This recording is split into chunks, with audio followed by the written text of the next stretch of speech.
इंदौर के बाईपास पर कार ड्राइवरों को रोककर छेड़छाड़ किए जाने और एक्सीडेंट कर भागने के नाम से लूट को अंजाम देने वाली ठग ठग गैंग को पुलिस ने 3 इमली बस स्टैंड के पास एक बस सवार के साथ लूट को अंजाम देते समय गिरफ्तार किया गया। ये गैंग पिछले 2 महीनों से करीब 15 से ज्यादा लोगों के साथ वारदात को अंजाम दे चुकी थी। दरअसल इंदौर बाईपास पर अकेले गुजरने वाली कार सवारों और बस में अकेले सफर करने वाले लोगों को टारगेट कर लूटपाट करने वाले 5 आरोपियों को पुलिस ने 3 बत्ती बस स्टैंड से गिरफ्तार किया है। आरोपियों ने एक बस सवार यात्री को बस में महिला से छेड़छाड़ करने का आल लगाकर आरोप लूटने की तैयारी की थी। इस मामले में डीसीपी विनोद कुमार मीना ने बताया कि सभी आरोपी इंदौर के आजाद नगर के निवासी हैं। सभी आरोपी सुनसान जगहों से अकेले गुजरने वाले कार सवारों को टारगेट करते हैं, जिन्हें कार से एक्सीडेंट कर भागने के नाम पर हथियारों से रोककर डराते थे और नकदी लूटकर फरार हो जाते थे। पीड़ित एक्सीडेंट की घटना से घबराकर लूट की शिकायत नहीं करते थे। पुलिस की जांच में पता चला है कि आरोपी लूट का पैसा ऑनलाइन भी ट्रांसफर करवाते थे, जिसके चलते पुलिस ने उनके अकाउंट की डिटेल के आधार पर आजाद नगर के अरशद, शाहरुख, आवेद, शाहिद और सलमान को पकड़ा है, जिन्होंने ठग ठग गैंग बनाने की बात कबूली। इस गैंग ने अब तक 15 से ज्यादा लूट किए जाने पर बात सामने आई है। पुलिस को इनके अकाउंट में 75,000 के लेनदेन की जानकारी भी मिली है। पुलिस ने इस मामले में एक कियोस्क सेंटर की भी जानकारी मिली है, जिसके माध्यम से आरोपी खाते से पैसे निकालकर बंडरबाट कर लिया करते थे, जिसके आधार पर पुलिस अन्य पीड़ितों की तलाश में जुटी है।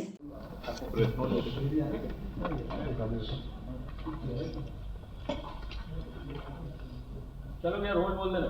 रोल सर, रोल है सर। एक ठग गिरोह को गिरफ्तार किया है। पूरे ही मामले में किस तरह से पकड़े गए आरोपियों के द्वारा जानकारी दी जाए।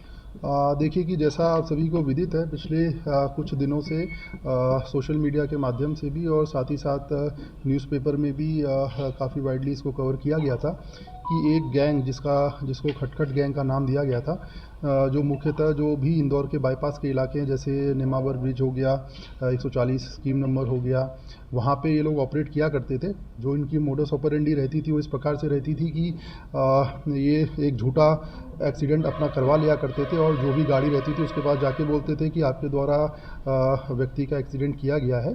तत्पश्चात जब आदमी बाहर निकलता था तो इनके काफ़ी और दोस्त भी बगल में छुपे हुए रहते थे, जो चाकू और हथियार के साथ आके अड़ीबाजी करके एक्सटॉर्शन करके जो कंसर्न आदमी रहता था उससे पैसा चुरा के ले जाया करते थे। तो इस प्रकार इन्होंने थाना आज़ाद नगर के अंदर 2 घटनाओं को अंजाम दिया और साथ ही साथ हमारे द्वारा इस पूरे ही प्रकरण में सभी डीसीपी से भी बात की गई है और क्योंकि ये प्रकरण बाईपास में और भी जगह हुए हैं तो सभी से जानकारी इस विषय में मंगाई भी जा रही है।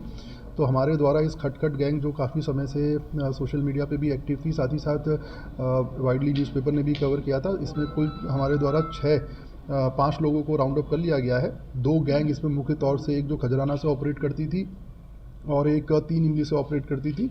दोनों गैंग के मेंबर हमने इसमें राउंड अप कर लिए हैं। इनके द्वारा चूँकि ये लोग या तो कैश, अगर किसी के पास कैश मिलता था तो उससे कैश ले लिया करते थे, अन्यथा फ़ोन पे के माध्यम से या डिजिटल पेमेंट के माध्यम से अपने बैंक अकाउंट में पैसा ट्रांसफ़र करवा लिया करते थे। उसके पश्चात इनका एक कियोस्क की दुकान का भी एक एजेंट था जो इनके संपर्क में था, जिसके द्वारा एक कैश तुरंत उसको पैसा ऑनलाइन ट्रांसफ़र करके उससे भी कैश ले लिया करते थे। इस पूरे ही प्रकरण में कियोस्क वाला अभी फरार है। बाकी इसके दोनों गिरोह के टोटल 5 आरोपी हमारे द्वारा इसमें राउंड अप कर लिए गए हैं।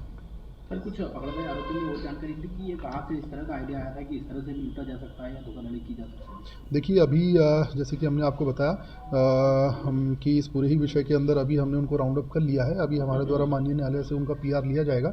पीआर के पश्चात जैसा कि आप बता रहे हैं कि ये इन्होंने इस मोडस ऑपरेंडी का चुनाव क्यों किया और ऐसी मोडस ऑपरेंडी ये क्यों करते थे, उसके विषय में और भी फर्दर इन्वेस्टिगेशन के बाद खुलासा किया जाएगा। कितनी वारदातें सर ये अंजाम दे चुके हैं अभी तक कुल थाना आज़ाद नगर के अंदर इनके द्वारा की गई 2 वारदातें हमने की हैं। इनके द्वारा कुल 6-7 वारदातों को स्वीकारना पाया गया है हमारे द्वारा। इसीलिए इस पूरे संदर्भ में सभी डीसीपी से भी चर्चा की गई है कि वहाँ पे अगर कोई फरियादी द्वारा आवेदन दिया गया है या कोई फरियादी है तो उसको तत्काल थाना पुलिस आज़ाद नगर से संपर्क करें ताकि इस विषय में और भी एफआईआर रजिस्टर कराई जा सके। इनके ग्रुप में और भी कोई लोग हैं 5 के अलावा? डेफिनेटली इनके ग्रुप के अंदर, जैसे कि मैंने बताया, हमने कंप्लीट 3-4 लोग अभी फरार हैं डेफिनेटली इस ग्रुप के। बट इसके जो मुख्य जो मेन जिनको ये लीडर मानते थे वो दोनों हमारी हिरासत में, एक जो ग्रुप खजराना से ऑपरेट करता था, एक ग्रुप आज़ाद नगर से ऑपरेट करता था। तो उनके दोनों जो मुख्य सरगना है वो हमारे कब्जे में है। बाकी 2-3 लोग फरार हैं जिनको भी हम जल्दी राउंड अप कर लेंगे। सर, इंदौर के अलावा कहीं और भी सक्रिय थी है क्या?